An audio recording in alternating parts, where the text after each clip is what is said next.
ప్రభుత్వ medical కాలేజీలను private పరం చేయాలన్న కూటమి ప్రభుత్వ నిర్ణయానికి వ్యతిరేకంగా కాకినాడ రూరల్ నియోజకవర్గంలో వైఎస్ఆర్సీపీ ప్రజా ఉద్యమ rally Uttarandhra regional coordinator Kakinada rural మాజీ ఎమ్మెల్యే కురసాల కన్నబాబు ఆధ్వర్యంలో నిర్వహించారు. ఈ సందర్భంగా కన్నబాబు మీడియాతో మాట్లాడారు.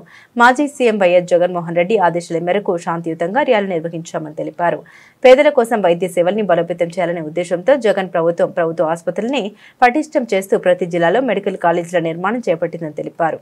రాష్ట్ర ప్రజల కోసం జగన్ 15 కొత్త ప్రభుత్వ మెడికల్ కాలేజీల నిర్మాణానికి శ్రీకారం చుట్టగా వాటిలో 5 కాలేజీలు పూర్తయి అడ్మిషన్లు జరుగుతున్నాయని, మరో 2 కాలేజీలు నిర్మాణ దశ గుర్తు చేసుకుని అడ్మిషన్ దశకు వచ్చాయని ఉన్నాయని తెలిపారు. అందరికీ నమస్కారం. ఈరోజు మా ప్రీతమ పార్టీ అధ్యక్షులు మాజీ ముఖ్యమంత్రి వర్యులు శ్రీ వైఎస్ జగన్మోహన్ రెడ్డి గారి ఆదేశాల మేరకు రాష్ట్ర వ్యాప్తంగా అన్ని నియోజకవర్గాల్లోనూ శాంతియుత ర్యాలీలు నిర్వహించాం. ఇది ప్రభుత్వ మెడికల్ కాలేజీల ప్రైవేటీకరణకు వ్యతిరేకంగా మా నాయకుడు ఇచ్చిన పిలుపు మేరకు కోటి సంతకాల సేకరణలో భాగంగా ఈ ర్యాలీలు చేశాం. ఇప్పుడే మీరు చూశారు, కాకినాడ రూరల్ నియోజకవర్గంలో రాజమల్లికోట జంక్షన్ అల్లూరి సీతారామరాజు గారి విగ్రహం వద్ద వారి విగ్రహానికి పూలమాల వేసి ఆ పోరాట స్ఫూర్తితో ఈ రోజు ర్యాలీని ఇక్కడి వరకు తీసుకొచ్చాం. సఫరం జంక్షన్ దగ్గరలో ఉన్న ఎంఆర్ఓ కార్యాలయానికి వచ్చి వినతి పత్రం ఇచ్చాం. జగన్మోహన్ రెడ్డి గారు పేదల గురించి ఆలోచించి ఈ రాష్ట్రంలో ప్రభుత్వ వైద్యాన్ని పటిష్టంగా చేయాలి, ఎట్టి పరిస్థితిలో వైద్యం అనేది ప్రతి ఒక్కరికి అందాలనే ఉద్దేశంతో ఆయన ఒక పెద్ద ఉద్యమంలాగా 17 మెడికల్ కాలేజీల నిర్మాణం చేపట్టారు. 5 కాలేజీల నిర్మాణం పూర్తయి అడ్మిషన్స్ స్టార్ట్ అయినాయి. మరొక 2 నిర్మాణం పూర్తయి అడ్మిషన్ల దశలో ఉండగా 2024లో చంద్రబాబు నాయుడు గారు ప్రభుత్వం అధికారంలోకి వచ్చింది. వచ్చినప్పటి నుంచి ఇవి ఎలా ప్రైవేట్ వాళ్ళకి అమ్మేయాలనే తప్ప ప్రభుత్వం నడపాలనే ఆలోచన లేదు. 6,000 కోట్లు పెట్టాలి, మేము పెట్టలేమని చేతులు ఎత్తేశారు. ఒక పక్కన అమరావతికేమో 1,000 కోట్లు పెడతానంటాడు. 99 పైసలకి ప్రైవేట్ వాళ్ళకి ఎకరాలు ఇచ్చేస్తా ఉన్నాడు, దారాదత్తం చేస్తున్నాడు, అత్త సొమ్ము అల్లుడు దానం చేసినట్టుగా. మరోవైపు లులు లాంటి సంస్థలను తీసుకొచ్చి కారు చౌకగా భూములు కట్టబెడతా ఉన్నాడు. కేవలం ఒక కార్పొరేట్ శక్తుల కోసం, ప్రైవేటు వ్యక్తుల కోసం మాత్రమే ఈ ప్రభుత్వం పనిచేస్తుంది. పేదల గురించి ఆలోచించే ప్రసక్తిలో ఆ ప్రభుత్వం లేదు.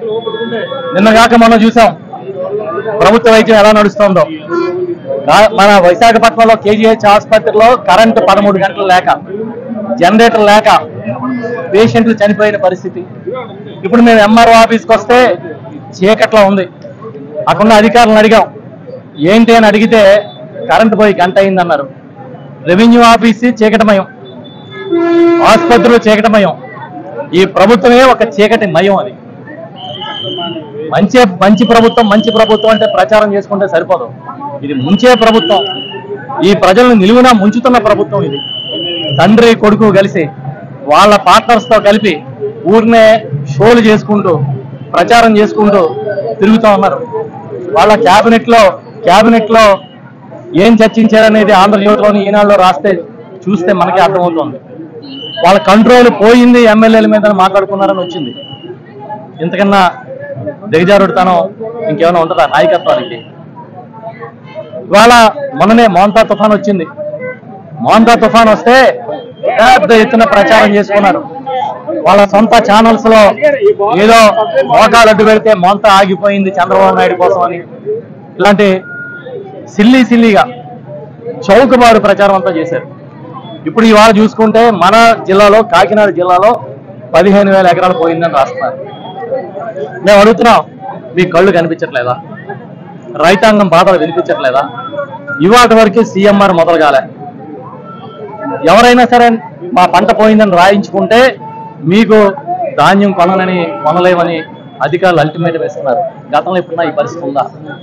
ఎందుకు ఇంత దిగజారిపోయి చంద్రబాబు నాయుడు ప్రభుత్వం పనిచేస్తుందని అడుగుతున్నాం. మేము ఏం అడుగుతున్నాం అంటే, ప్రజల కోసం పనిచేయండి, పబ్లిసిటీ కోసం కాదు. ఎంతసేపు పబ్లిసిటీ మీకున్న పేపర్లో రాయించుకుని, మీకున్న టీవీల్లో చూపించుకుని ఊరికే సంకలు గుద్దుకోవడం కాదు. ప్రజలు ఏమనుకున్నారు చూడండి. ఇప్పుడే మేము ర్యాలీగా వస్తే స్వచ్ఛందంగా కొన్ని వేల మంది ర్యాలీలో వచ్చారు. అది ఇవాళ ప్రభుత్వం మీద ఉన్న వ్యతిరేకతకి నిదర్శనం. ఎప్పుడు చూసినా కేసులు పెట్టడం, ఎక్కడ చూసినా అణగదొక్కాలనుకోవడం. అండ్ మీరు అడిచేస్తే అడిగిపోవడానికి ఇదేమన్నా ఆషామాషి అనుకున్నారా? వైఎస్ఆర్ పార్టీ జగన్మోహన్ రెడ్డి నాయకత్వంలో ఉన్న నాయకులు కార్యకర్తలు మేమంతా మీరు ఎక్కువగా ప్రచారం చేసుకుని మీరు ఎంత బిల్డప్లు ఇచ్చినా మీ బిల్డప్లకు భయపడిపోయి అవడం లేడు. ఉదయం అందరికీ పోలీస్ ఆఫీసర్లు ఫోన్లు చేశారు, నోటీసులు ఇచ్చారు, 100 మంది దాకా రాకూడదని. చూశారు కదా ఎంతమంది వచ్చారు. ఎవడాపుతాడు? ఇది ప్రభంజనం. ఇది మొదలైంది జగన్ ప్రభంజనం ఈ రాష్ట్రంలో. ఎందుకంటే మేము పేదల పక్షాన పనిచేస్తున్నాం, మేము ప్రజల పక్షాన పనిచేస్తున్నాం, ప్రజల గొంతుకై వినిపిస్తున్నాం. కాబట్టి వస్తారు, ప్రజలు వస్తారు, బయటకు వస్తారు రోడ్ల మీదకి. మీరు ఈ సమస్యని పరిష్కరించండి, కాలేజీల ప్రైవేటీకరణ ఆపండి, అప్పుడు తప్పకుండా మేము కూడా శాంతిస్తామని చెప్తున్నాం. ఓకే.